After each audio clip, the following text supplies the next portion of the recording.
Well, hello, Jared or Gerald. It's so great to be here. And I have to say, I consider myself not just a speaker today, but also one of the friends of the East West Center. I'm a 2000, proud 2003 alumna of the Asia Pacific Leadership Program at the East West Center, and it's always a pleasure to be back sharing with this community because it was really transformative. And actually, I'll talk through today how transformative my East West Center and Hawaii experiences have been and how they relate to this research. All right. So today's talk, Power Ports, Data Infrastructure, and the Future of Global Tech, Tech Governance, relates actually deeply to, I started thinking through this project actually as part of my sabbatical, which I spent on Kauai and one of the things that really helped to grow this project was a very unexpected connection to Hawaii. So when I first started my sabbatical, I was going on a hike in Kokee in on Kauai, and we were reading the instructional signs, and one of the things that one of the instructional signs was talking about was, the importance of the iwi kupuna, the bones of the ancestors in Hawaiian culture, and the importance of protecting and preserving land for Hawaiian communities and that kind of spiritual importance. And one thing that I was really struggling with at the time was, what I was going to really do my next project on. I had finished working on trafficking data, and I had taken on some leadership roles and was really, trying to figure out what was next. And I just kept thinking about that phrase after this hike. And one thing that really that struck me was that I wanted to learn more about the kind of where my ancestors were from, and to really dig deeply into that. So I started a project that was completely unrelated to anything that I had been doing, and was instead just looking at my Greek ancestry and my family's history of immigration from the Ottoman Empire and from present-day Greece to the United States.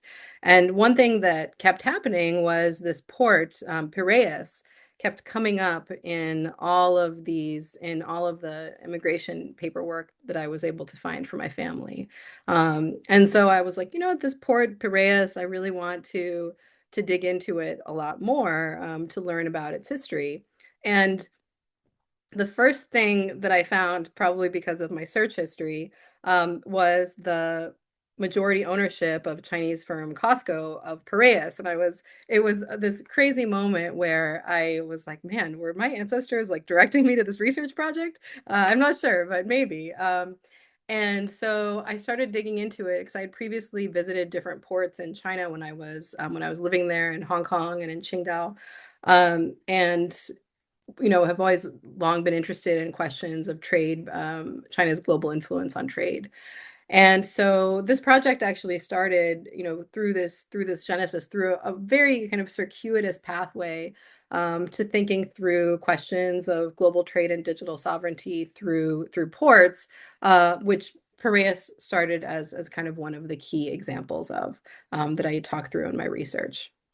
Um, but the East-West Center connection, and actually how I'm here today, is a little bit more, is also a very circuitous path. So I started actually doing research on Chinese media, technology, and trade because of my time at the Asia Pacific Leadership Program. And after I was on APLP, I got a fellowship to study in Beijing through the China Scholarship Council. And that led me to write my first book, Hollywood Made in China, which in kind of this really fun, I like talking through this because I think, especially for any students or grad students in the room, it's helpful to see how projects can evolve even in kind of strange ways. So actually, for the first chapter of my book, Hollywood Made in China, I talk about the visual representations of the deepwater port of Victoria Harbor in Hong Kong, and how essentially,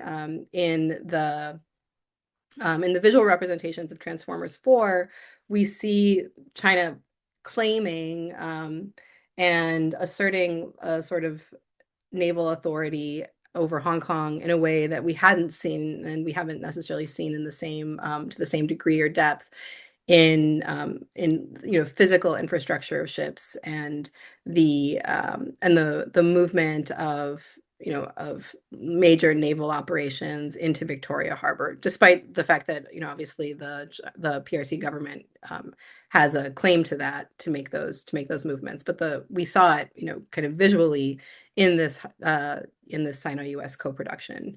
And so I'd been kind of long thinking about the role of deep water ports and why it might be really important from the perspective of the Chinese government to have control both rhetorically and visually, but also practically over these important spaces in global trade. So this kind of explains some of my research trajectory. I moved from writing Hollywood Made in China, where I talked primarily about entertainment and collaborations between U.S. and Chinese firms, to kind of trying to come to the end of that book, trying to figure out where to stop it. And one of the things that became clear was that issues of digital distribution and ownership of digital IP were much more complicated than questions of film collaboration and film distribution in a theatrical context. So I started actually my second book just really focusing on questions of networked entertainment, but it became very clear that there were more and more important questions of the movement of data between China and the United States, given our various different regulatory frameworks. And the kind of upshot of trafficking data is that within a US context, we have really regulatory vacuums with respect to the control and oversight of user data. And a lot of that is by design to, in the best case scenario, help support innovation in the innovation economy in the US. Another read would be that it's a free store to exploit human insights, and I think we're still working through what a lot of that means, particularly with the advent of AI.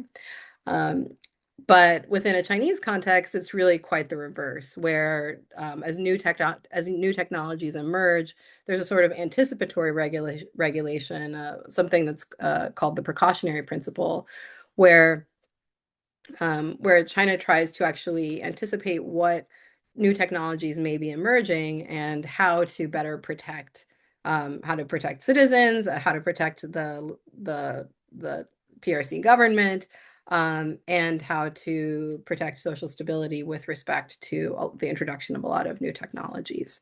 And I'll talk a little bit more about that, and I'm happy to talk more in detail in the Q&A about those differences.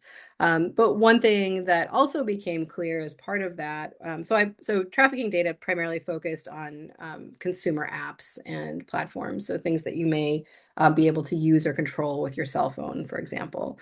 But as part of that work, it became clear that there were also these, much larger systems in place that that more broadly infrastructurally shape questions of sovereignty through digital platforms.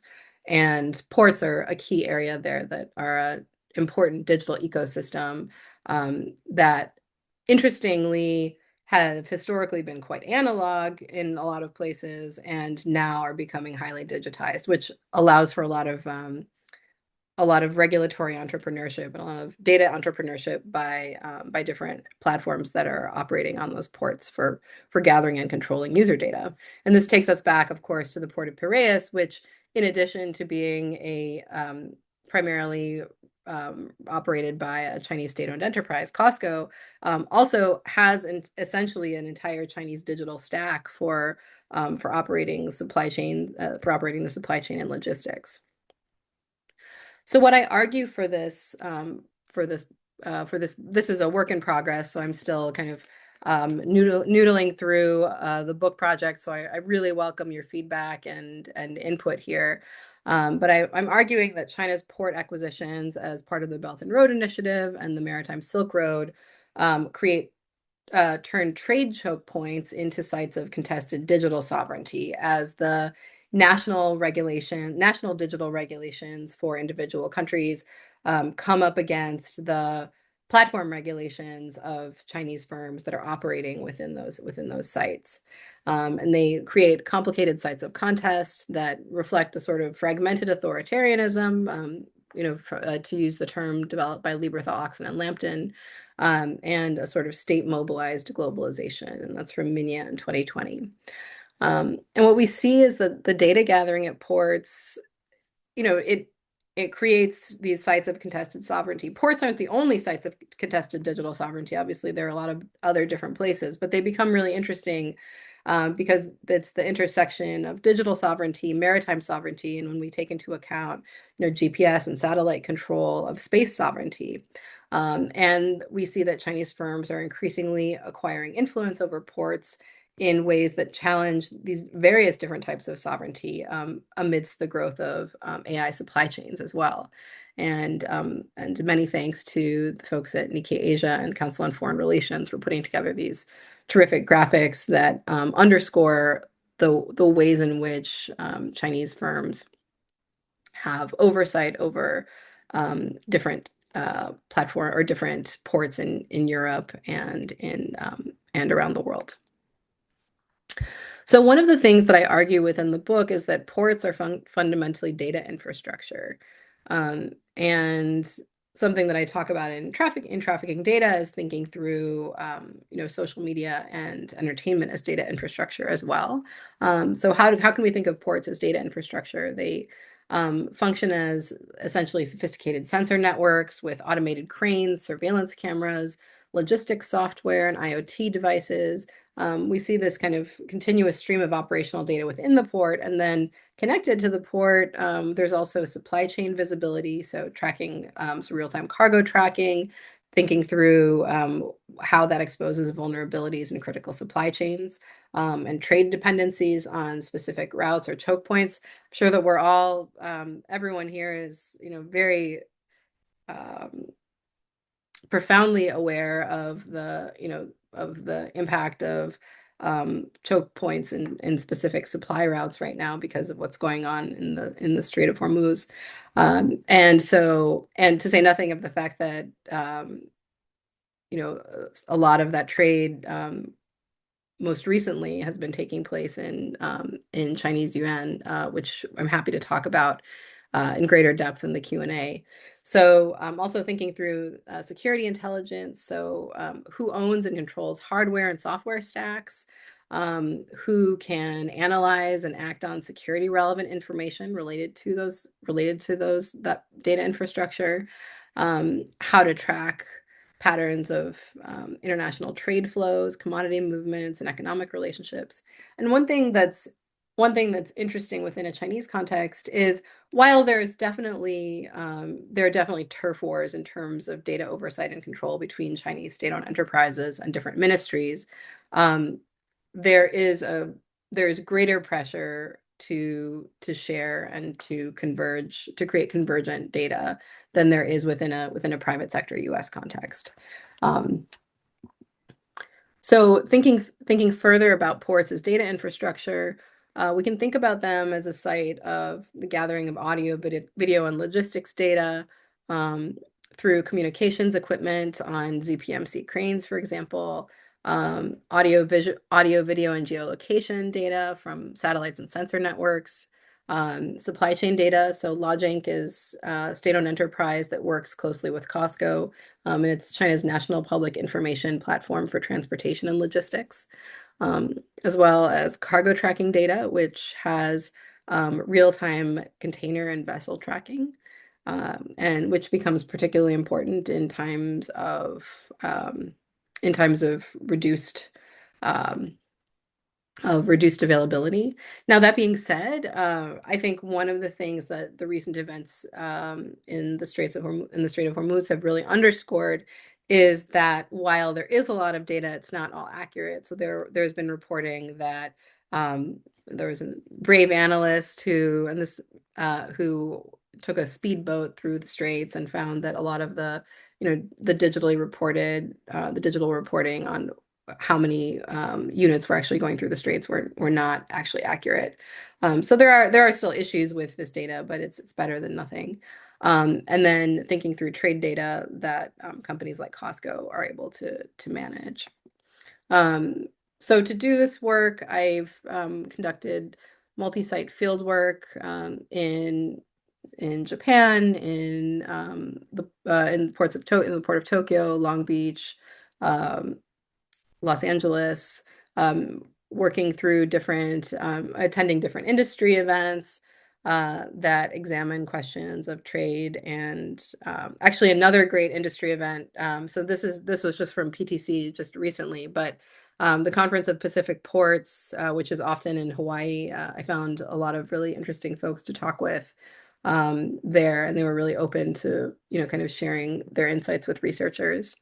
Conducting legal analysis, so thinking through systematic analysis of Chinese, EU, and US data governance infrastructures and regulatory infrastructures and how those intersect with port governance.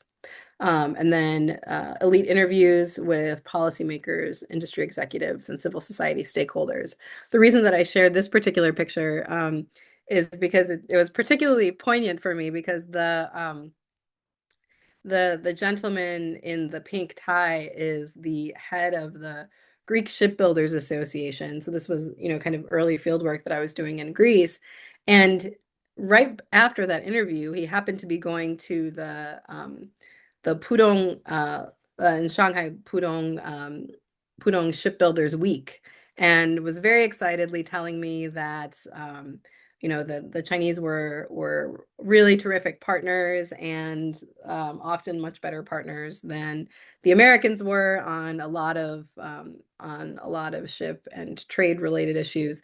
Keep in mind, this was field work in November 2025, so or November 2024. So I think that may be an even more kind of dramatic set of feedback. And I actually hope to go back to Greece this summer to follow up with these folks to see where they are right now.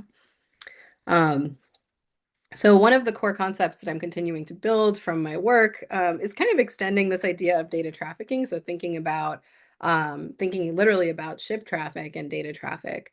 But how I define data trafficking in my most recent book is thinking through the extraction and movement of user and corporate data outside of meaningful user control, conducted under ostensibly legal arrangements that exploit jurisdictional gaps and regulatory mismatches.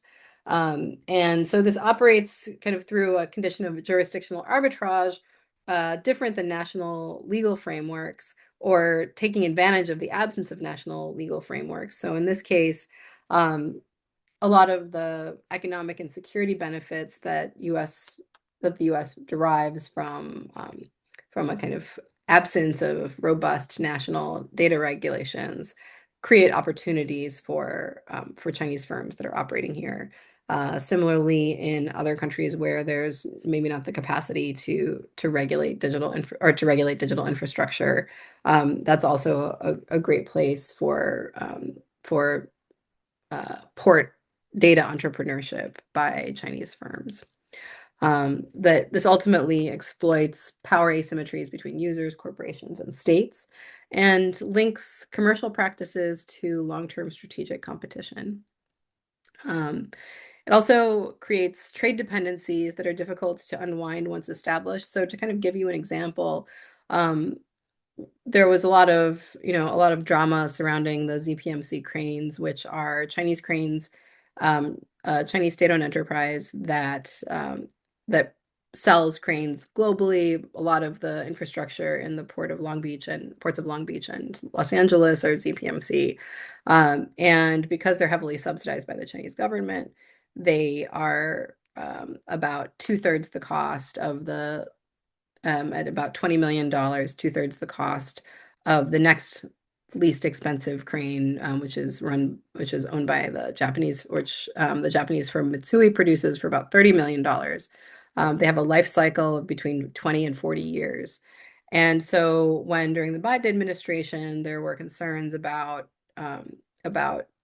communication from ZPMC cranes, the port community really pushed back hard because it's extremely expensive and extremely disruptive to replace that type of infrastructure. So whereas, when I was doing work in trafficking data, thinking through, okay, I'm going to change out this payment platform or use a different social media app, while they're very sticky, it's it's a much less infrastructurally challenging process. And so these are really long-term decisions. And so it's not just a question of what's being installed now, but what will those updates look like over the next 20 or 30 years? And what are the trade and security implications of that? So when thinking through these questions about ports as data infrastructure, we can also think about, what does data mean? So it's more than just an oil, like a resource that can be extracted, but it also serves as infrastructure for AI and machine learning, an asset that can be traded or acquired.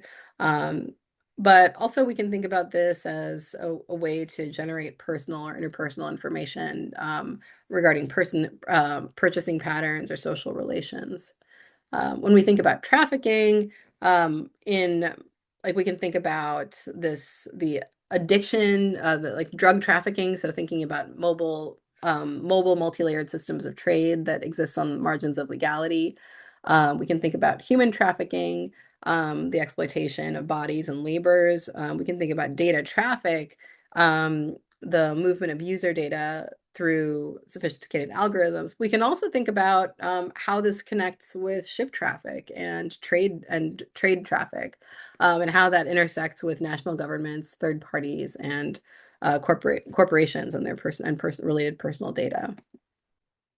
So we can think about data trafficking as this kind of non-consensual leakage of data through transaction, through arbitrage and local data compliance, through systemic leakage and security systems, through third-party outsourcing, and unethical corporate practices. Now, the challenge is when there's a digital stack of trade of port and supply chain data that's all run through Chinese state-owned enterprises, it's very hard to get visibility into what's actually happening in terms of data sharing for those firms, even if there are local compliance regulations in place.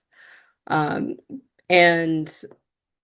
one of the challenges in a place like Piraeus is, while there might be EU regulations on data sharing, while there are EU data regulations, those regulations actually have to be implemented at the site of the Port of Piraeus, where there are very few people involved in the Port of Piraeus ecosystem who have a really significant incentive to make problems for COSCO or for Logink, because it's an essential mobilizer of the Greek economy, and is responsible for 80%. That port is responsible for 80% of global transshipment. So there's a really significant penalty to actually enforcing those laws. So this also comes up against China's cyber sovereignty landscape, which is China's version of digital or data sovereignty, which allows for extraterritorial data governance in key areas like oversight of algorithms, of synthetic media, of machine learning, and of platforms like the shipping and logistics platforms used by Logink and COSCO. And the Chinese government's broad definition of what constitutes data really gives like a broad legal authority over all critical and infrastructural data. And there are robust national oversight mechanisms in place, particularly for state-owned enterprises to help support that data oversight. And so what we see is that Chinese state-linked firms can hold equity stakes and management contracts across Asia, And then this comprehensive legal framework through the cybersecurity law, which requires uh, key data to be stored in China, the data security law, which requires Chinese firms to be subject to national security data audits, not just domestically, but globally. And and also firms that are operating in China are also subject to those same regulations. This extends state authority over data where Chinese firms operate. And then when such firms control port infrastructure abroad, this can shape foreign data environments and creates tensions in sovereign oversight and control in key areas. And this is already, I mean, control and oversight of ports is already a kind of flashpoint for the Belt and Road Initiative, as we've seen in Sri Lanka and in Pakistan, and to a lesser degree at Piraeus. But this really amplifies the kind of larger sovereignty impacts of Chinese port ownership. We can also use Chinese strategic thinking when thinking about the implications of this. So Dutton and Carden talk through this Chinese military strategic idea of Jidian, which are areas that support China's forward military movement, including ports, which present dual use opportunities. They may create economic benefit, but also strategic risk. So, one thing that's really interesting in the context of Piraeus is right next to Salamis, which is the Greek naval port. And there is some concern that there might be, movement of different networks across those very proximal ports. Thinking through monetary incentives. So as in Piraeus, there's this monetary incentive to comply with the demands of Chinese firms to keep the port operating, and a lot of the Greek shipbuilding and maritime trade is, traders are really able to benefit from that continuous operations. And then we also see Chinese operations benefit shareholders financially. With respect to these contested logistics, so contested logistics would be a U.S. military framework, so kind of the U.S. version or a U.S. analog to Jidian. And so this is thinking through like sites of conflict and dual use sites. So seaports of debarkation, where maritime vessels load and unload personnel, cargo, and military assets. Airports of debarkation, where aircraft unload personnel, cargo, and military equipment, and then data gathering infrastructure. And one thing that's really interesting when we think about these questions of contested logistics is the role of the Pacific specifically, and the competing U.S. and Chinese military buildup in different Pacific islands. So thinking about like the Solomon Islands, for example, or of relations with the Philippines. So these questions of data gathering infrastructure at ports isn't just a trade question, but also has really significant strategic implications. It's also really important for the AI supply chain. So this is an example of, this is from Keith Heidi, who is the Director of Infrastructure and Delivery at OpenAI, from a talk that he gave at the Hawaii International Conference on Systems Sciences in 2025. And this shows all the different locations that require safe passage for AI, for chips to move into a data center and successfully produce the products for OpenAI. And so we see these kind of critical vulnerabilities in the AI supply chain regarding ownership of ports, of control of logistics software systems, and key infrastructure nodes that serve as choke points for semiconductor shipments, specialized hardware, data center components, etc. And then when we think about contested logistics, we can see that it encompasses a huge range of different types of trade. And unfortunately, we're we're really seeing this play out in 3D in our world right now. But this intersection between information control, security intelligence, trade flows, and then different ways to have visibility into the supply chain, the regulation of transit, and then this all comes together to create this kind of contested landscape of logistics. And port technologies today and governance structures will shape crisis management capabilities, trade resilience, and security postures for the long range future. And we were just actually prior to this talking about the benefits that the U.S. has drawn from dollar dominance, this kind of infrastructural role that the U.S. dollar has played, and how the use of Chinese yuan to buy passage at the Strait of Hormuz as a challenge to that. And when we're thinking about things like data infrastructure at ports, this is really a question of who is setting the table for like longer term control over digital infrastructure and trade infrastructure.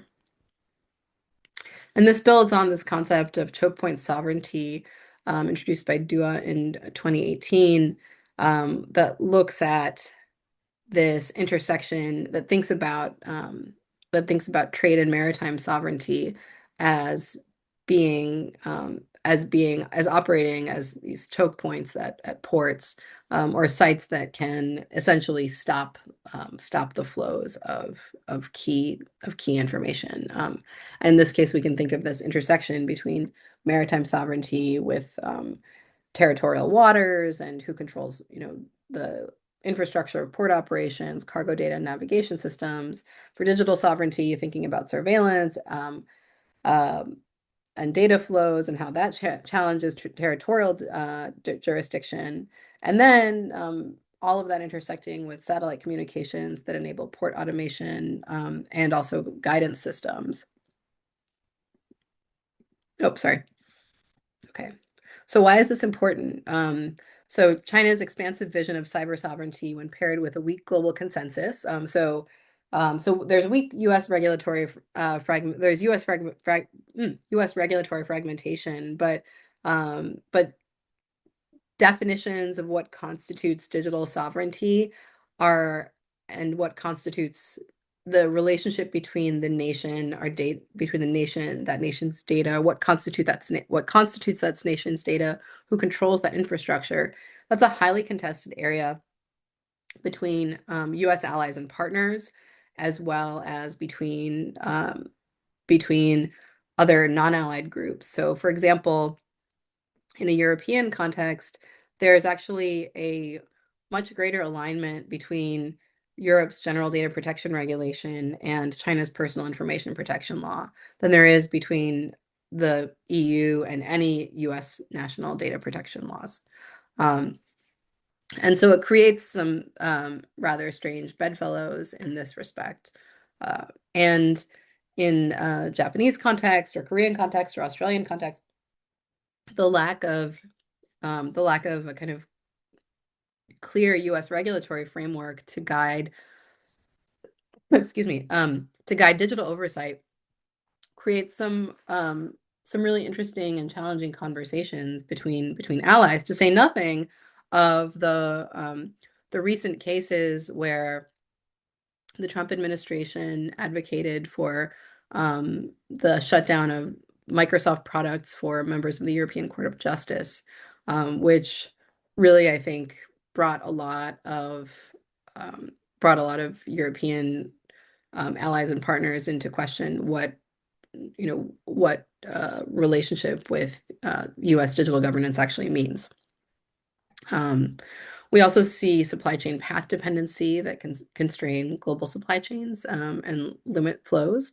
The ability to outcompete products because of subsidized data gathering in the Chinese market, as well as subsidized trade. So, for example, BYD, the Chinese electric car company, also has privileged shipping and logistics relationships with COSCO and Logink and a logistics hub at the Port of Piraeus.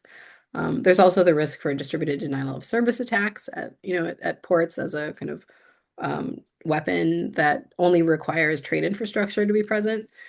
access to networks and devices through Wi-Fi enabled products, and the increased datafication of products that are not yet regulated, which is really quite a cat and mouse game, and one that in many ways the US isn't even really participating in.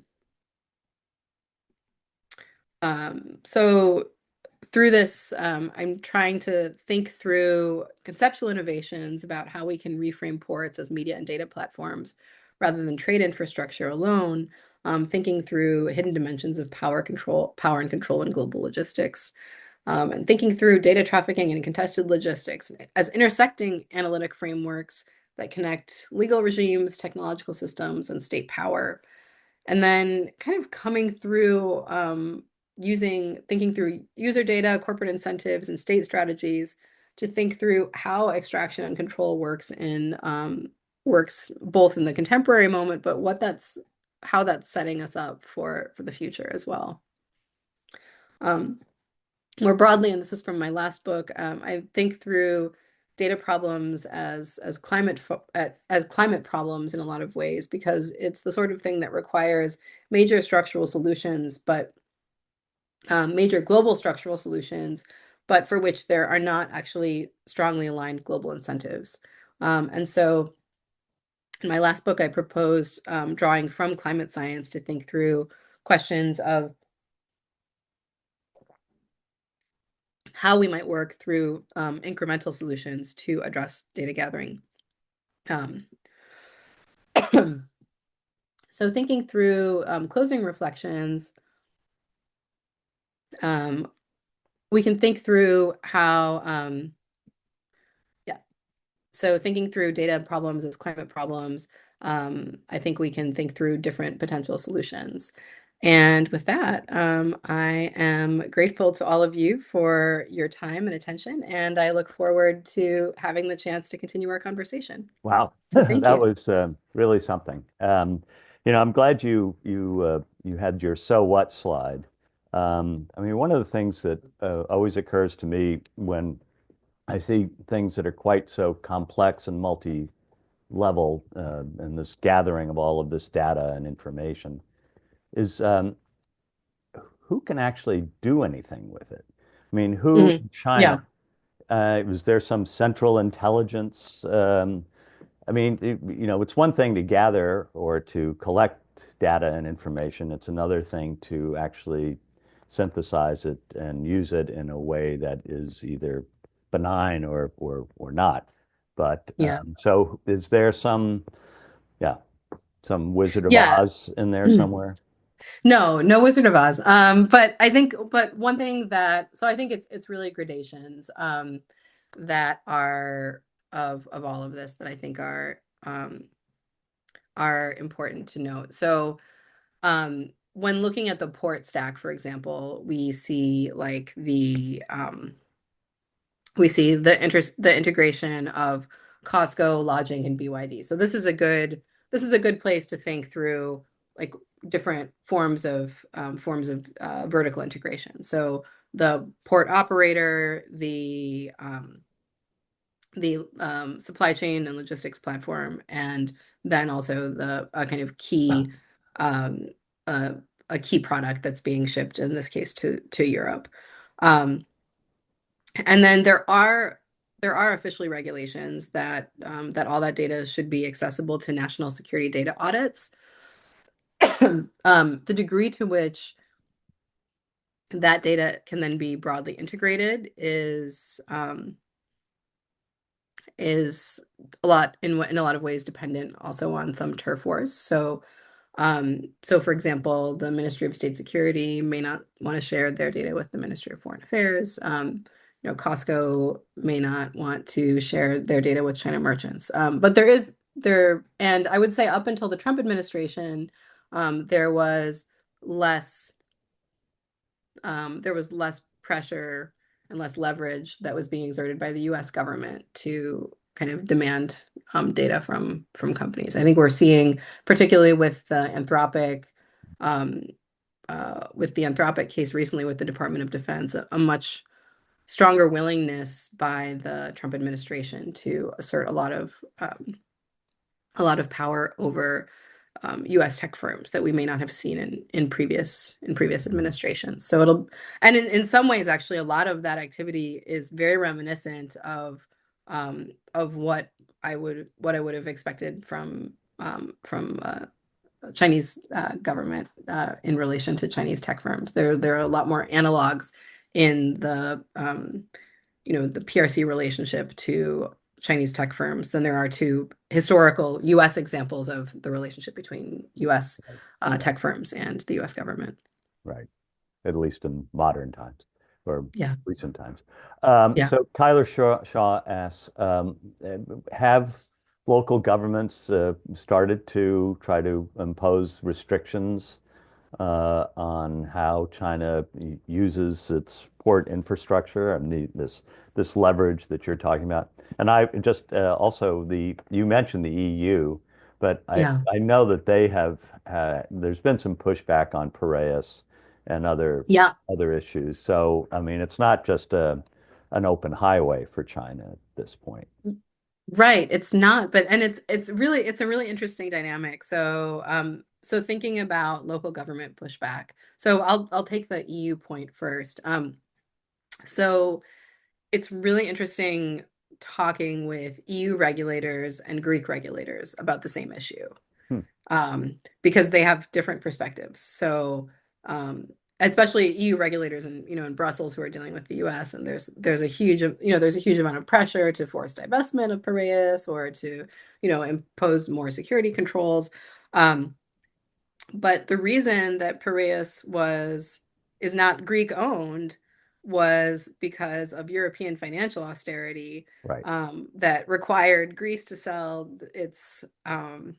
Yeah. its crown jewel and so there's still a lot of really hard feelings in Greece surrounding the sale of Piraeus um, and a lot of Greek shipbuilders and folks in the maritime industry have profited a lot from their relationships with Hmm. Piraeus, with COSCO, and so I had started doing research by talking with folks in the EU government, or the European Commission. So when I came to Greece, I was expecting that there would be a lot of alignment and that everyone would be on the same page that we need to de-risk from from Piraeus. And that was not what I Hmm. found at all. And in fact, when I was speaking with folks in the Greek Ministry of Defense, if anything, there was actually a lot of pushback to make me defend the European position that Costco was a security risk. Hmm. And so um, one of the things that I think I've seen through a variety of different cases in Pakistan and Sri Lanka is there are different incentives in trade in local trade organizations and local firms, and local governments and the interests of local people. And the people who are, who are profiting from trade at the port are often not the people who are managing digital regulations. And in fact, they can actually be working at crosshairs. And this Hmm. creates a really interesting opportunity for sort of data entrepreneurship by Chinese firms. That uncertainty or lack of clarity in terms of local regulations and who controls power locally. Right. And also, as you say, the commercial benefits. I mean, the Yeah. U.S. has been sort of not cared very much about, its national American companies operating in China were, for a long time, not very interested in, overall national U.S. national economic benefit. It was, the profit motive. So Shauna Brown says, speaking of private sector. Um, can you say a little bit more about how they view what's happening now? I mean, you've Yeah. basically laid out Mhm. a sort of geostrategic kind of Yeah. context. What about sort of, on the ground, sort of, do European car companies, are they upset about BYD's Mhm. uh, relationships and advantages and Piraeus, that sort of thing. Yeah, well, I mean, this I think becomes a really interesting question because one of the things that is that it also differs nation by nation within the EU. So for example, in countries with more robust sustainability requirements, BYD is viewed as a welcome partner. Uh-huh. So the majority, I was reading, I think it's like the majority of cars driven. Don't quote me on this, but it was some crazy statistic like the majority of cars driven in Norway are now like BYD cars, or I like the think majority that of new no, that cars sold. yeah, It's because a they're really electric. Yeah, yeah, because they're electric, they're inexpensive, right, they're reliable. right, That is not, however, the response of the German government, which right. has The its big own car. Yeah, domestic car right, industry that right, it's trying to protect. right. And this, I think, underscores some of the fragmentation, even within the European Union, um, or even if you look at the U.S., um, some of the strongest advocates for COSCO that I've spoken with in the U.S. were people at the port of Long Beach Hmm. and Los Angeles, because they do a lot of business with them, and and the huge amount of trade in those ports comes from uh, comes from China. And so I think that it's while these are while these are issues of national sovereignty, they are not there are not fully aligned national incentives for regulation. Right. So these cranes are everywhere, and I Mhm. would argue not just Chinese cranes and that sort of machinery, but as you mentioned, the IoT components. I Right. mean, they are in almost, I mean, that's why Chinese cars, electric cars, are not allowed into the United States because there are all these, Yeah. the fear, although what's going on in the Commerce Department right now may be changing all that. But anyway, Yeah. so is there a recognition just how deep this infiltration, if you will, or is in among, not just national governments and, corporations, but also state, provincial level? Yeah. Well, one of the things that's been really interesting about giving this talk in different contexts. So, for example, in Japan,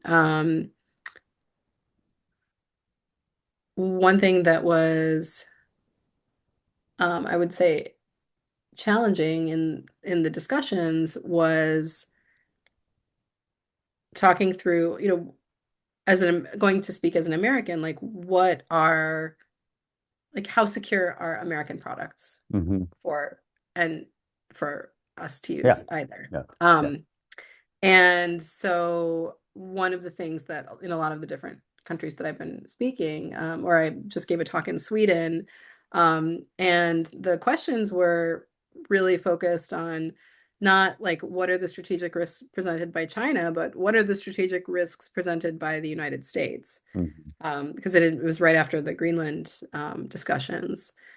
And so I think a lot of countries around the world are looking at like these are our choices Mhm. essentially, because there aren't necessarily local alternatives. Right.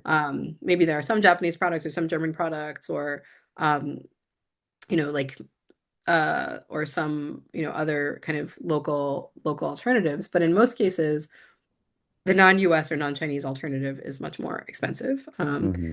And so that's actually been a really interesting transformation in my field work, since starting this project in 2024 when I first started it, is the increase in questions Hmm. about the security of using US infrastructure, Right. in relation to China, or like kind of having to defend why it might be more or less safe to use US versus Yeah. Chinese infrastructure. Yeah. So April Herlevy has a related question Oh, about hi, April. the Yeah. cost of the alternatives. So let's Mhm. say tomorrow, Sweden decided that, they didn't want to be reliant on US or Chinese. Um, Right. so that then, in my mind, that just becomes a national security budget item. Um, Mm. so, if you don't want this equipment, then why not subsidize or, provide funding so that you can afford the Japanese, and then in 5 years we'll be worried about, the Japanese having too much control of these things. But anyway, Well, I mean, I think the big challenge is in that case, in that specific case of gantry cranes, there is actually a more expensive alternative right, with an allied country, but that's not the case with everything. right. And especially for the EU, if they're looking at de-risking from both the United States and from China, Hmm. um, that creates a whole nother host of issues where there might not actually be Right, options. right. And so that is actually that's a really interesting question about developing a pipeline for innovation. So Hmm. just to kind of a rather strange segue here. So the reason that I was giving this talk in Sweden was because I was recruited uh, as part of something called Sweden's Program for Global Excellence, where they were bringing in faculty members. It's kind of like this, bringing in faculty members from um, or Lund University's program for global excellence. They were bringing in faculty members with expertise in AI and technology to be part-time faculty members or full-time faculty members at the assistant level, and essentially to build the innovation pipeline in Europe. And this is something that has been really a focus over the past year and a half. Sweden isn't the only country. There are also programs in Germany and Denmark and France. So I think that's part of this effort to build alternatives. So I think we're going to have to wrap this up, but just one final question. You've outlined, a vast, complex problem, but public policy requires that there Right. be some approaches taken or suggestions coming from, people like you as well. You're not just describing a situation, right? So, Yeah. is anybody talking about how this can be, if not uh, de-risked, at least Yeah. more thoroughly understood? And yeah, anyway. Well, this is a drum that I've been banging since my second book, Uh-huh. and it's a tough one because so my major advocacy would be for U.S. national data regulations, which have become only more necessary in an era of generative AI, to really have serious bipartisan policy conversations about what data companies can gather, how they can use it, and how it can be used in our innovation ecosystem, so that not just so that the US is more functional that way, but also so that our allies and partners can feel less of a need to de-risk from us, frankly, at Hmm. this point. Hmm. Because Hmm. if there aren't any laws regarding how US firms use data, or the relationship between the US government and US firms, it's really serious for our Hmm. allies and partners when they're thinking through those questions. Um, I don't know that there's a lot of appetite for that Yeah. in the current moment, but I think one of the things that I will continue to highlight is that there are real costs to not implementing and not implementing laws and policies that align with our allies and partners with respect to digital sovereignty, right? With respect to digital sovereignty and digital regulations. Yeah. All right. I think we are going to have to wrap it up. It's almost 7, so or Okay. 1 in Hawaii. Anyway, and this was terrific. Lots of grist. Really amazing conceptualization of this whole situation, and we're grateful to have you again as a speaker here.